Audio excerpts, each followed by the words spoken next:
বাংলাদেশ সমাজতান্ত্রিক দল মার্ক্সবাদের সঙ্গে সংলাপে বসেছে জাতীয় ঐকমত্য কমিশন।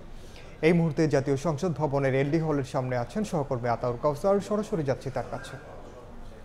ঐকমত্য কমিশনের সাথে বাংলাদেশ সমাজতান্ত্রিক দলের যে বৈঠক চলছে সেই বৈঠকটি শুরু হয়েছিল আজ ৩টা ১০-এ। এখনো পর্যন্ত সেই বৈঠকটি চলমান এবং আমি জানিয়ে রাখি যে ৩৯টি নিবন্ধিত দলের মধ্যে ৩৫টি রাজনৈতিক দল এই ঐকমত্য কমিশনের সাথে বৈঠকের ব্যাপারে একমত হয়েছেন, যার মধ্যে আজ ২৫তম রাজনৈতিক দল হিসাবে বাংলাদেশের সমাজতান্ত্রিক দল এই বৈঠকটি করছে।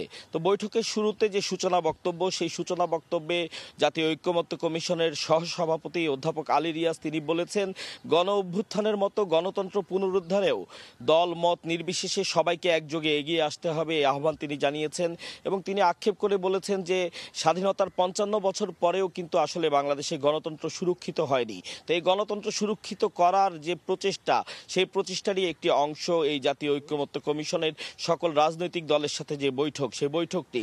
তো একই সাথে জাতীয় ঐকমত্য কমিশনের সাথে বৈঠকের শুরুতে বাংলাদেশের সমাজতান্ত্রিক দলের সাধারণ সম্পাদক বাবুল মোল্লা তিনি জানিয়েছেন যে এই যে একটি সুযোগ এসেছে গণতন্ত্র পুনরুদ্ধারের, এবং গণতন্ত্র পুনরুদ্ধারের সুযোগে তার দল সক্রিয়ভাবে অংশ নিচ্ছেন এবং তিনি জানিয়েছেন যে তার দল এই কাজে পাশে থাকবে জাতীয় ঐকমত্য কমিশনের। তো এ পর্যন্ত ২৫টি, আমি যেটি বলছিলাম যে এর আগে ২৪টি রাজনৈতিক দল জাতীয় ঐকমত্য কমিশনের সাথে বৈঠক করেছে। অনেকেই জাতীয় ঐকমত্য কমিশনের অধিকাংশ যে সংস্কার সুপারিশ, সেই সুপারিশের সাথে একমত হয়েছে, অনেকে দ্বিমত পোষণ করেছে। তো এই যে আজ ২৫তম বৈঠকটি চলছে, এই ২৫তম বৈঠকের পরে যে আনুষ্ঠানিক বিবৃতি তারা দেবেন, তার প্রেক্ষিতে আমরা জানতে পারবো যে ২৫তম রাজনৈতিক দলটি আসলে জাতীয় ঐকমত্য কমিশনের সাথে যে সুপারিশগুলো, তার কতগুলো বিষয়ে একমত হয়েছেন বা কতগুলো বিষয়ে তাদের দ্বিমত রয়েছে।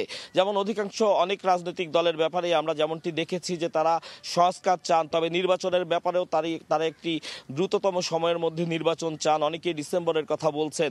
তো আজ যে ২৫তম বৈঠকটি চলছে বাংলাদেশ সমাজতান্ত্রিক দলের, তারাও কি একই বক্তব্যে রাখছেন, নাকি তারা আসলে সংস্কার শেষ হওয়ার পরে নির্বাচন চান, সে বিষয়টি আসলে পরবর্তীতে বোঝা যাবে। তো এই ছিল আজ জাতীয় ঐকমত্য কমিশনের ২৫তম বৈঠকের চলাকালীন যে সর্বশেষ তথ্য, তার সেই সর্বশেষ তথ্য আমার কাছে। সরাসরি যুক্ত ছিলাম জাতীয় সংসদ ভবনের এলডি হলের সামনে।